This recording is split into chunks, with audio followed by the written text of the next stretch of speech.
think brave's a really interesting word because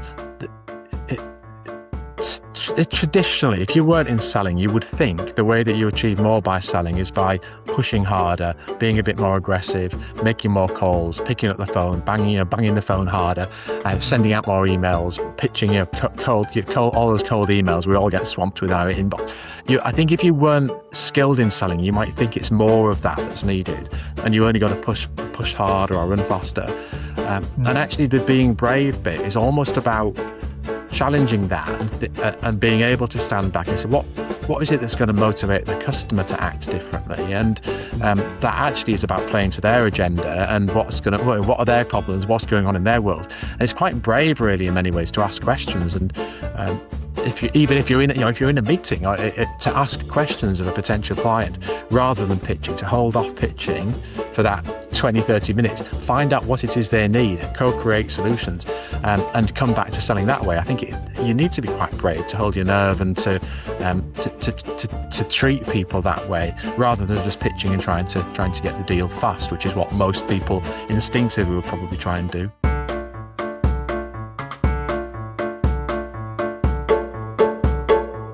Welcome to the Impact Files podcast. I'm your host, Ned Wells, and I'm really pleased you're here. Welcome to the Impact Files podcast. And this week, Ali and I are joined by Martin Knowles, co-founder at Sales Untangled. Martin, welcome to the podcast. Thank you very much. Very nice to be here. Hi, Martin. Really good to meet you. Hello. So, Martin, let's start, if we can, with an introduction to yourself, to Sales Untangled, and the work that you do. Okay, great. So Sales Untangled is a business founded and run by my wife and myself, and we are a sales consultancy. What we do is a mix of training, consulting, coaching, but we're helping organizations. Really, the sweet spot is helping businesses scale up by professionalizing, building some structure and some process into the way that they manage the sales side of their business. And what sort of clients do you work for? It is a really wide mix. I probably ought to answer that. I've got this really tight niche, but it's wider, and partly because a lot of what we've got is through introductions and referrals and people we've met and moved to other places. So typically, I would say most of our businesses are organizations that probably haven't got to the scale where they've got a really professional sales director in situ. So there's a gap there where the owners or the directors know that sales is important, maybe don't have the experience themselves of personally having run the sales side of an organization. And it leaves this gap around sales coaching, sales training, sometimes even the basics like writing a job description and interviewing people and knowing how to do that and recruit the right salespeople. So it's everything from that right up to having a sales strategy or customer strategy that brings together your whole organization. It's not just a sales team, it's about everybody being part of that customer experience. So it's that whole thing for us. It's about organizations that we can help develop certain aspects, whatever aspect of it is they need, but it's helping them develop those sorts of skills and capabilities.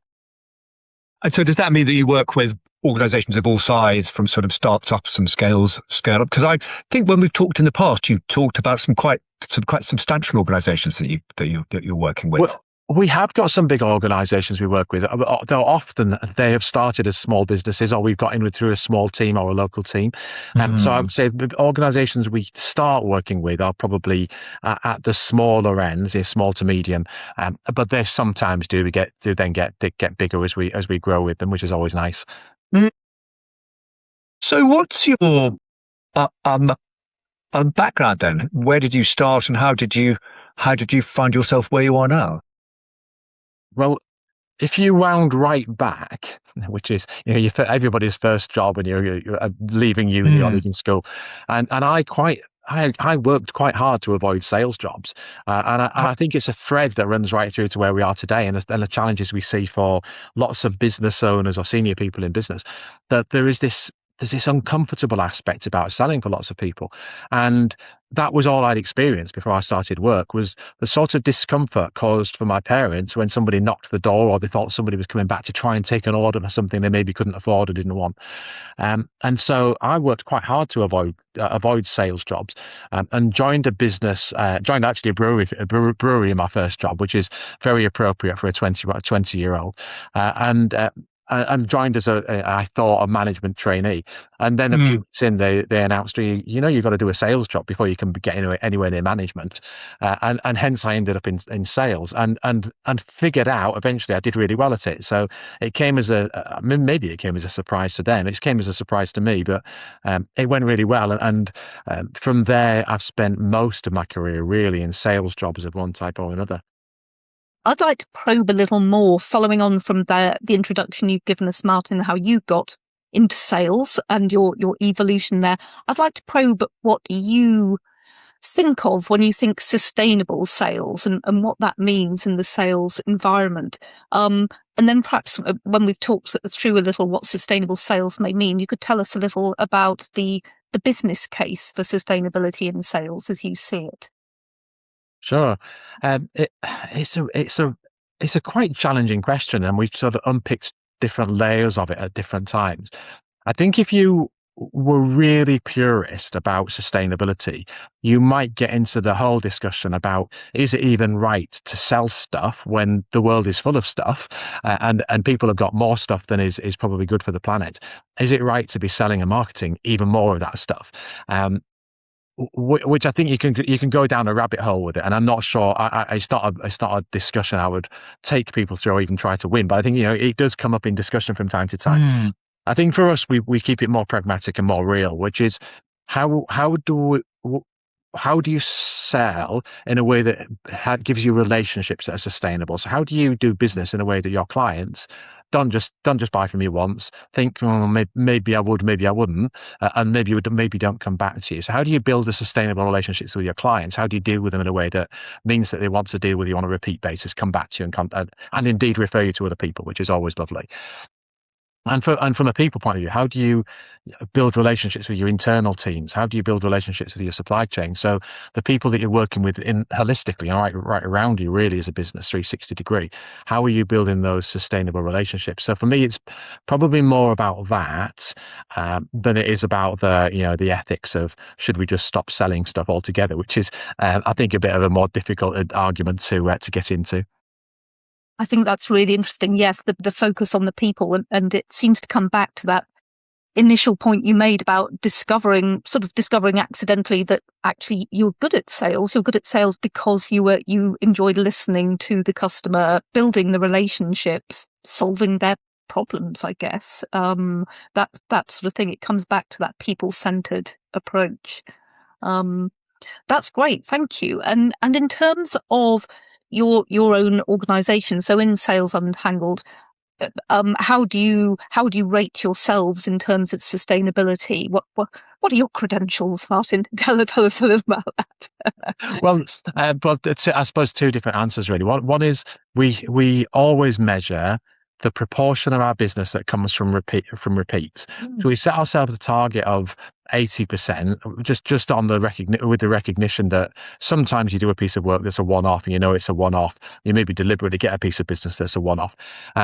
So I don't think 100% is realistic. I think it becomes self-defeating almost. But we do measure every year what proportion of business has come from repeats clients, so somebody who's bought from us before, and that's running in the high 90s. It's usually in the high 90s for us, which is great, and again, something we're really proud of. So that, from that point of view, we treat sustainability in terms of relationships from that angle, and then in terms of the whole sort of, the more traditional discussion of sustainability, we are a B Corp. We've been a B Corp since 2020 now, actually, so it's over 6 years. We've recertified the first time, 2023. We're now coming up to recertification the second time on the new standards, and that really is the whole framework that we operate in terms of running a sustainable business. So the B Corp framework is what we work to. Everything from the community stuff and the supply chain stuff we've just spoken about, right through, of course, to the emissions piece and how we manage all that side of things. That's interesting. And Ned, do come in. Yeah, I mean, I've met you several times through the B Corp community, Martin. I know you're very active and that you run various events locally to you. I guess my question is, are there instances where you've had to say no to potential opportunities, potential clients, perhaps even because of the sort of the B Corp framework that you work to? I don't think it's quite as black and white as saying no to things, but I think it probably becomes self-fulfilling. And so we've worked with a number of B Corps as clients who I'm sure we wouldn't have worked with if we weren't a B Corp ourselves. So the connections have come through the B Corp community.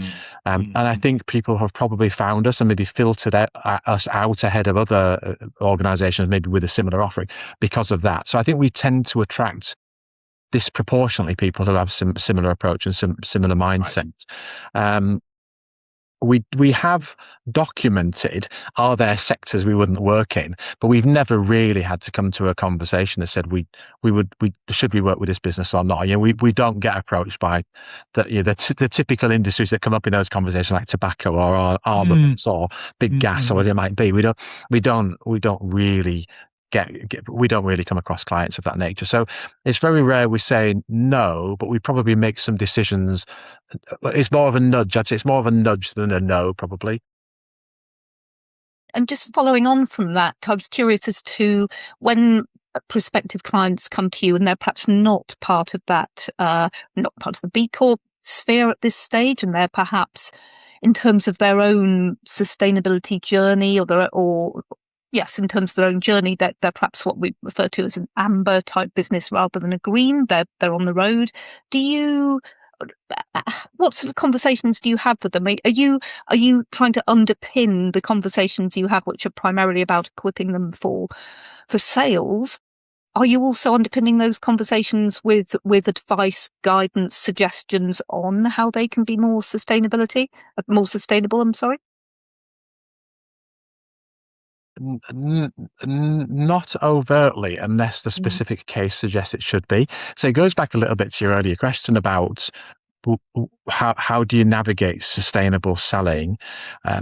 People buy from us primarily because they want help with sales stuff. That's what they're buying, and we have to be good at it to help them. We have to be able to help them fix whatever aspect of it is they think they want fixing, and that's the be all and end all. If we couldn't do that, they wouldn't buy from us.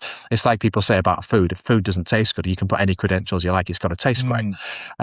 So the entry point is we have to be good at sales, and as an aside, we have never invoiced a penny for anybody for sustainability work, even though we advise people, we help people, we pull communities together. We just do it because we think it's the right way of doing business. They're not because we're making money from it. So there is that aspect of it's not so much as we're saying no, we're not stopping stuff. It's just encouraging conversations in the way that we like them to move. So I think some clients obviously are more interested than others. Some of them you sort of get a sense, if you said, oh, and by the way, we're a B Corp, that's going to really make a difference. And others, perhaps it's you're just getting a lengthy conversation about what's one of those then, and that doesn't really add value to people. So of course it's in our materials. If we send a proposal into somebody, it will say, and by the way, we're a B Corp, and these are our governance standards. But it tends to be more, I think it's more on specific cases that are relevant to the client, and it sort of brings you back to what you sell, what people want to buy, or what problem they're trying to fix, what pain points they've got. So if they're interested in the sustainability piece, we can help them. And just, as an example, for instance, we quite often find when we're advising people on fixing business organization problems around sales and selling, quite often we'll advise people to look at part-time roles because they don't necessarily default to that, but part-time is a great fix for a small business in terms of just giving a balance of a team, but also it opens up doors for people who maybe need flexible working because they've got other difficulties in their lives or other challenges, and it gives them an open door to then to find some work and get into work, generating income, whatever. So and maybe 20 hours a week and flexibly is more is more appropriate than them having to do a full-time job. So that would be an example where I think we're nudging people towards a sustainable way of working, but it's because it works for both parties. It's not just dropping our beliefs onto organizations, which I think would be the wrong approach.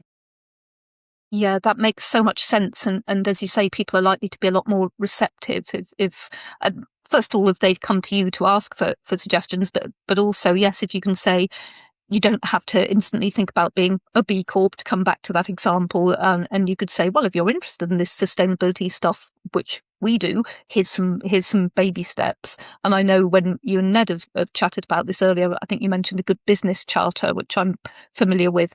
And I thought that was interesting. It's again, it gets people in the mindset, starts them thinking about frameworks which they can use for their business without suddenly going, whoa, we need a 30-page sustainability policy and we need to jump through the B Corp hoops, the very necessary, stringent sort of process there. I think so. I mean, I don't know what you two think, but I think there are examples where people have got so passionate about sustainability, and I understand the reasons why, but they've got so passionate about it that it's become almost like a dogma, and it's polarizing and putting people off rather than nudging, encouraging. I don't know, it feels a bit like that to me. I don't know if you see it the same. Certainly seen it. Yeah, Ned. What? I think so. I think what I think I'm spotting in you, Martin, is a very sort of refined and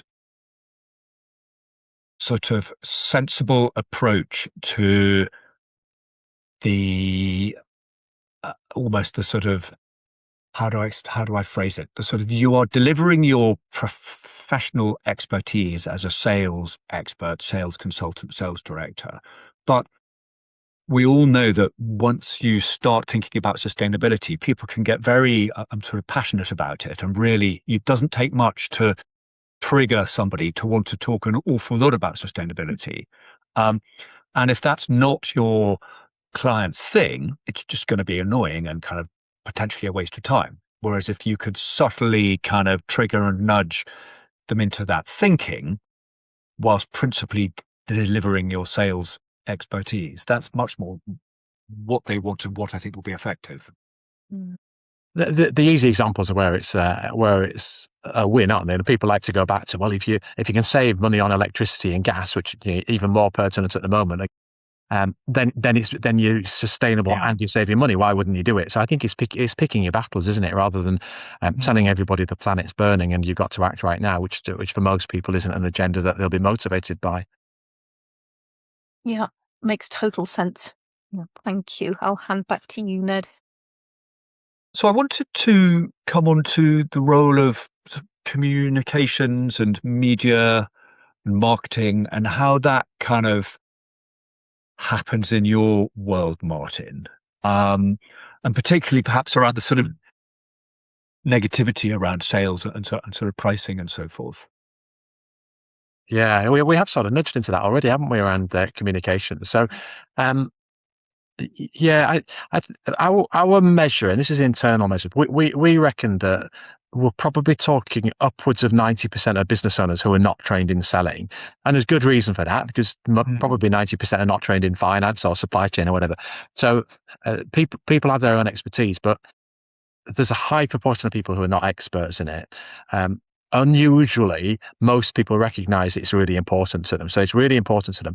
And then you've got this third level, which I think really only applies to sales versus other functions, which is a lot of people feel really uncomfortable. They just feel awkward and they don't want to be seen as pushy, don't want to be told no, the whole interpersonal thing that people feel really uncomfortable with. Mm-hmm. So I'm sort of on a mission to try and tackle all of that, because that combination of not being good at it, knowing it's important, and feeling really awkward and hoping somebody else will fix it for you it holds people back. It holds businesses back. It holds back growth. It prevents people achieving what they really could achieve with their businesses or in their teams.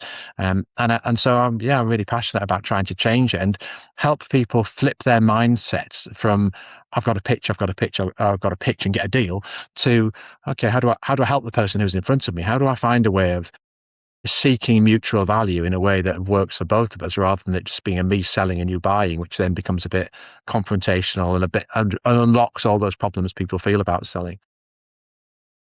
It's all about the psychology, isn't it? But yeah, it's a big piece of it, and often the seller psychology more so than the buyer psychology, because if you give the buyer what they want in some format, then they're likely to come with you. It's often changing the head of the seller, changing what's in the head of the seller rather than the buyer. And I mean, I think my question is, how do you do that? What are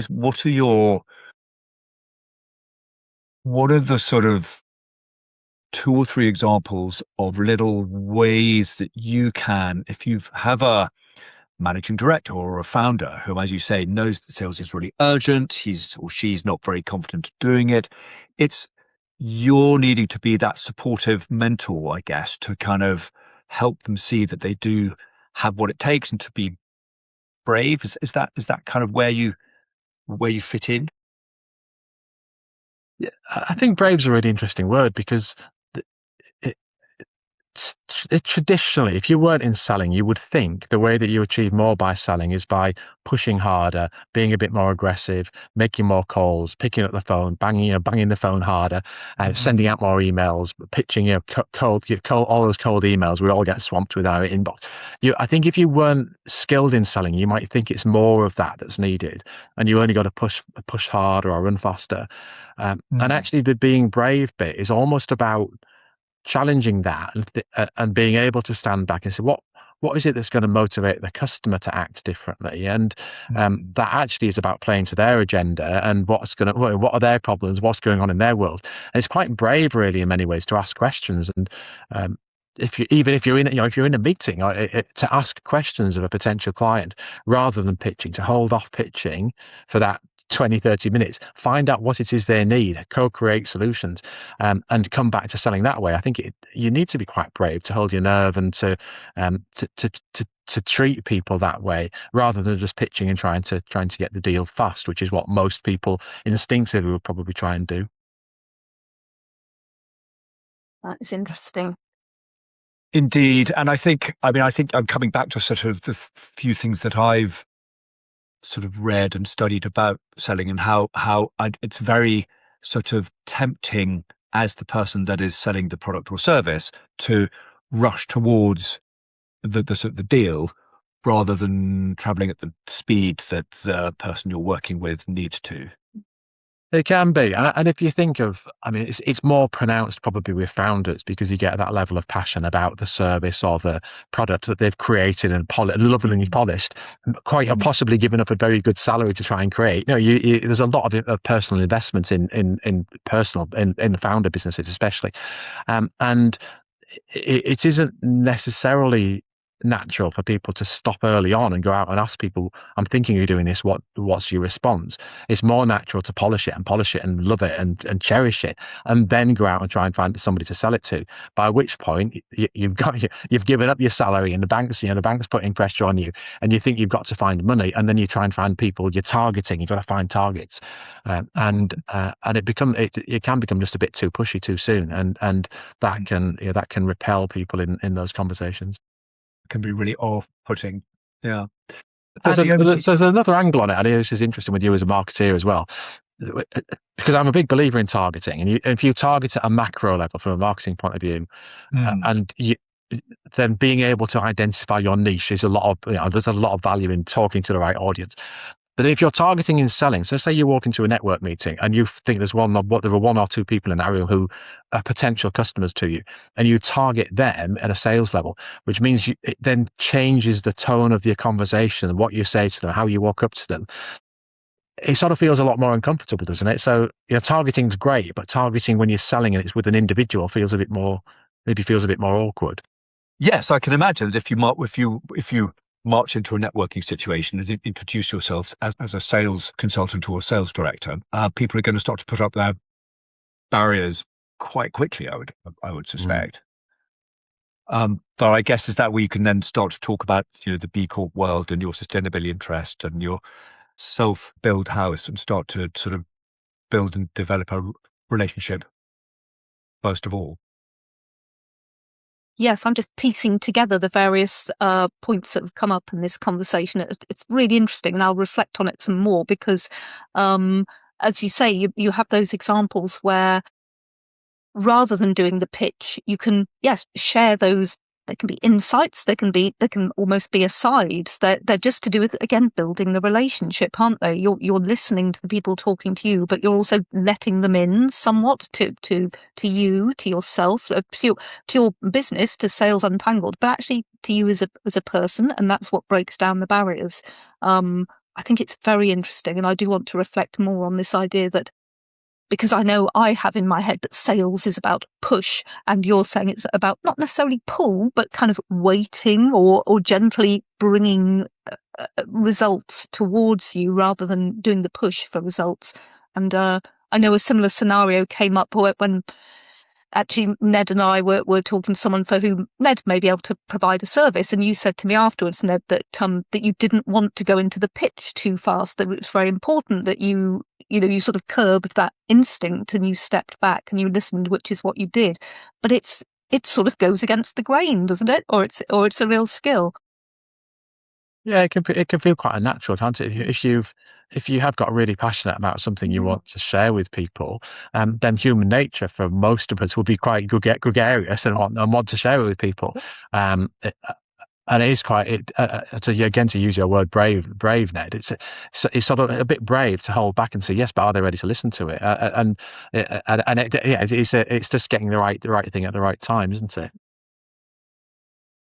With a slight switch of tack, I guess. We'd be interested to hear whether there are any particular developments coming up in Sales Untangled, that any new ways of doing things, or things which are featuring large on your agenda over the next 12 months or so. Yeah, I don't want this to sound like a cliche, but surprise, surprise, AI is on our list. Yeah.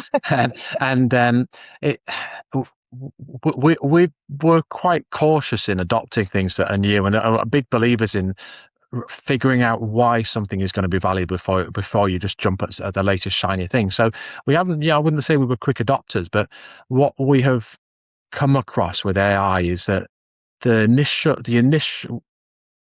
adoption we're seeing in lots of businesses is that sort of relatively low level, or we can get them to write some LinkedIn posts for us, or we can simplify some customer research and that sort of stuff. And I think there are efficiencies which are great and all good if you can take them out, but the prize in sales, I don't think, is in the efficiency. It's a relatively small prize. The prize in selling is figuring out how it drives a different competitive positioning for you, and what your competition are doing differently. I think it's around how you engage differently with your clients and how you free up more selling time for your best salespeople. So it sort of changes your sales process and your customer interaction. And well, I think we're in the foothills of it. I think it'll continue to evolve, but we have got involved a lot more in that, and started to help clients think more about the strategic implications of AI development in sales and customer management, less so about the sort of operational savings and things that are effectively meat and drink.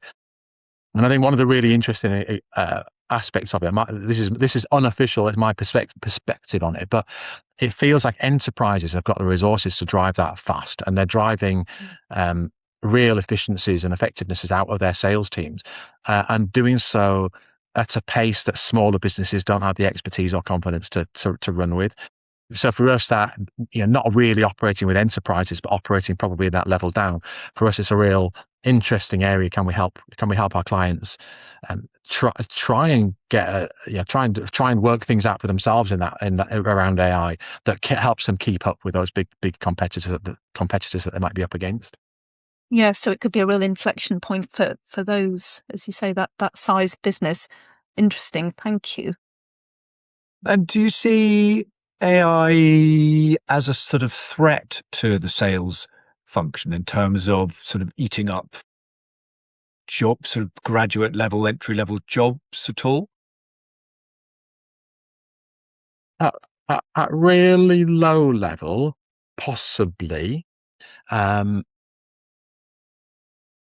but more, I would say more not, and I hope not, because I really am a believer in human connection, and I don't think people want to sell any way other than as humans. I don't think people want to buy any way other than as humans. If you think of say call centers, which we've talked quite a bit about in the in the UK, and how they are often entry level jobs for people, and maybe you are literally banging the phones all day.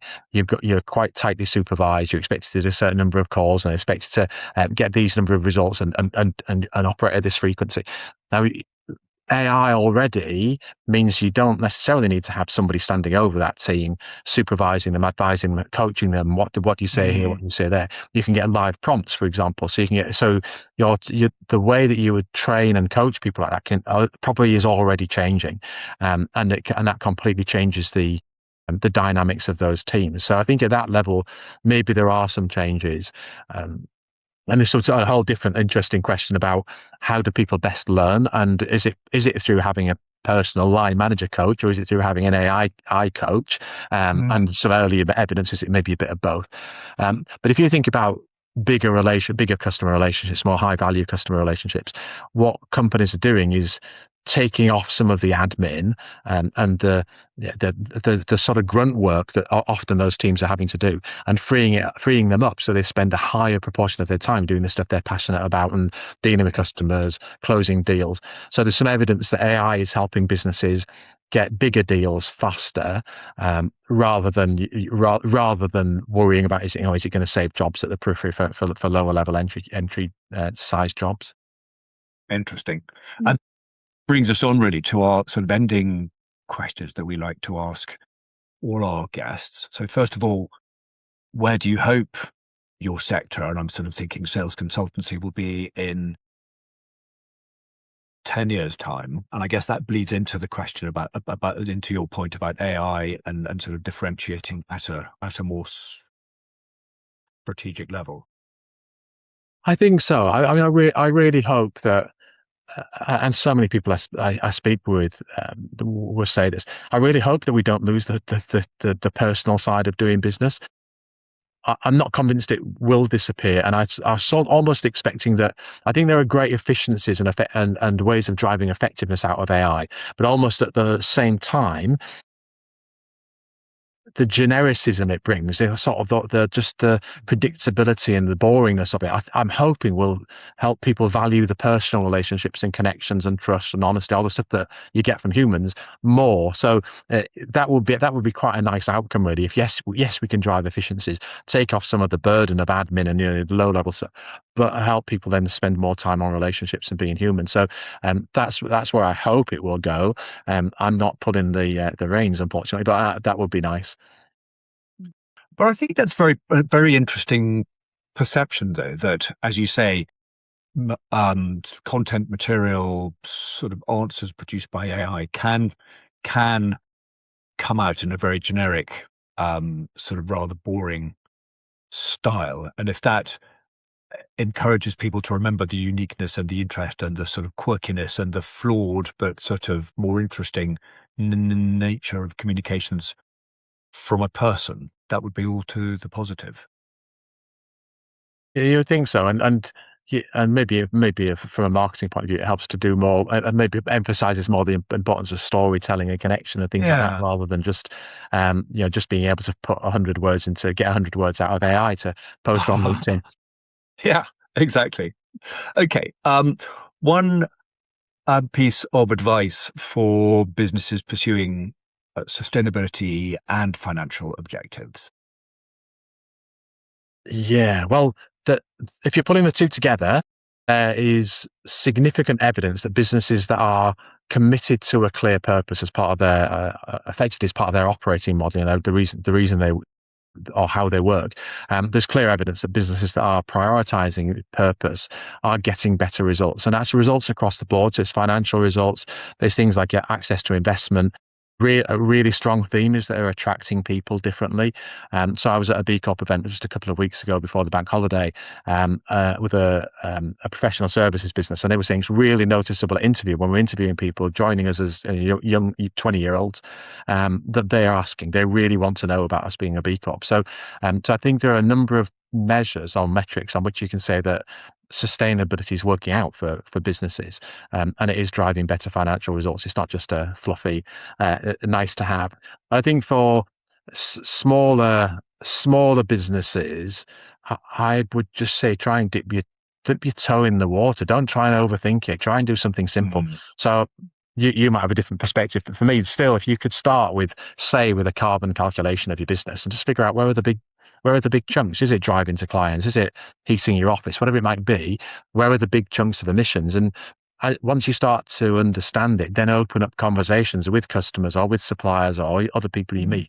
So what does it look like the waste is? Where does it look like the opportunities are? Because we don't have perfect solutions to it, and so people welcome the conversation because everybody knows it would be nice to do it, but I'm not going to, but unless you can make it easy for me, I won't. So don't overthink it. Start simple, but start and then chat to people around you about how you what it tells you and what questions it provokes.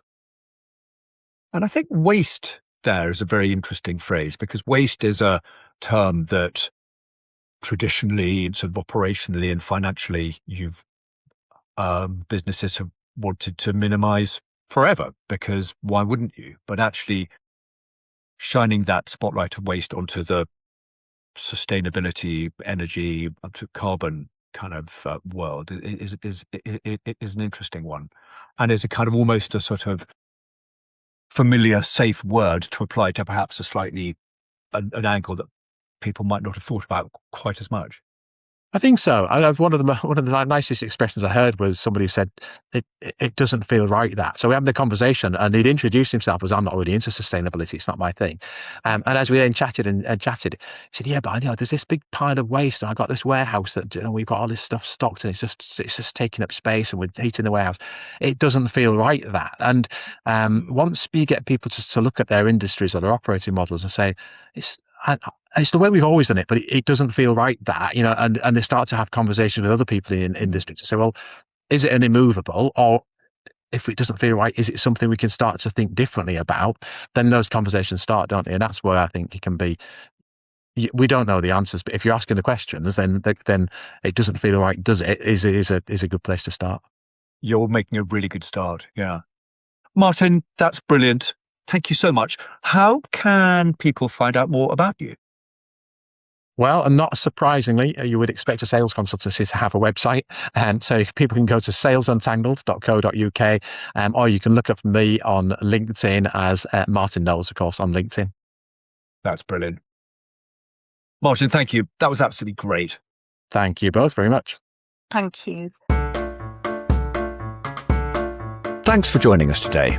If you've enjoyed this episode, please subscribe, like, and share it with your colleagues. For more about the podcast, about us, our marketing services, and our wider support for purpose-led organisations, please visit our website at theimpactfiles.co.uk.